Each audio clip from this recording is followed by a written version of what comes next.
The people who use Twitter are mostly Generation X and some millennials, though it is mostly 16 to 55-year-olds. Generation Z has mostly lost interest in this form of social media. We prefer posting pictures, communicating via caption images that disappear in a matter of days, minutes, or hours. Twitter has its fair share of dangers, and it is especially dangerous for kids and teens. Twitter is a sharing media, and like any media, people tend to sometimes overshare. This could be a potential danger because of the sensibility of the information that they share. Sharing your address, for example, could invite strangers to your house. Another big danger is, like most other social media sites, it is addictive. People can be obsessed with checking the number of retweets they get. People will start to literally obsess over this and check not hourly, but by the second to see if anyone has retweeted it. They also like to keep up with friends or even famous people. You can get hooked on knowing what's up.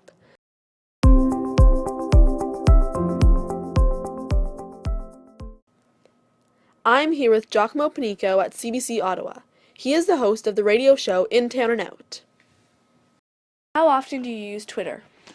Daily when I'm at work, for sure, because not only am I hosting on Saturday mornings, but on Tuesday, Wednesdays, and Thursdays, I'm a reporter. So it's pretty much on from the time I get here to the time I leave. I'm checking it on the phone. It's a big part of my work. How does Twitter help you in your workplace? It helps a couple of ways. Number one, you're able to kind of keep track of what's happening a bit around your city, as long as you're aware that not everything is on Twitter, right? So it's not your only view of the world, but it can help you see what's happening, both big stuff around the world or right on your street. It can also be a great way, especially as host, when I want to interact with listeners. So we might put questions out to them. Might want to provide some feedback, corrections. I've had people offer corrections, and it's instantaneous right there, boom. And it's public, so that's something to be aware of. But it does help you kind of get those story ideas and have that interaction. So, how would you say Twitter affects Ottawa citizens? How does it help information travel from place to place? Well, I think the beauty is that anybody can post something, and especially if they have a photo or something like that, it can inform everybody because there's no denying seeing it. It gives a chance to share that information, share some opinions.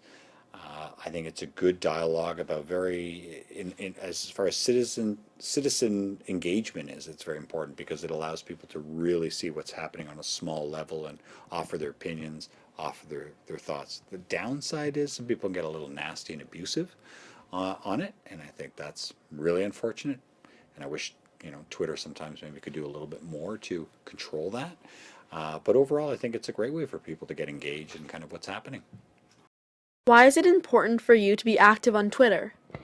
Well, again, for my job, it's important for me to be able to not only know what's happening out there, but also to be able to get comments, get feedback, get ideas as well from people.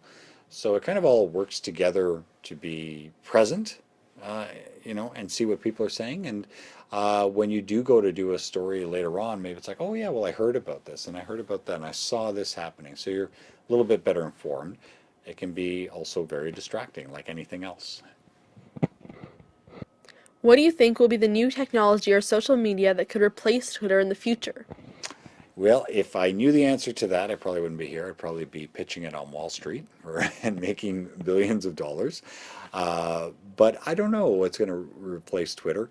If it's going to be something that maybe does have more direct engagement between people, kind of like the Snapchat idea. For now, Twitter gets used a lot by reporters, more so than by your average person. I think reporters put an extra weight on Twitter that sometimes isn't really justified. I think it's so important, but maybe it isn't to everyone else. They're not paying very much attention to Snapchat, and I guess we'll see if that changes over time. So, thanks, Giacomo, for enlightening us on the importance of Twitter in your workplace, in our city, and in your day-to-day life. You can tune in to CBC News on Saturday mornings from 6 to 9 to hear Giacomo's show.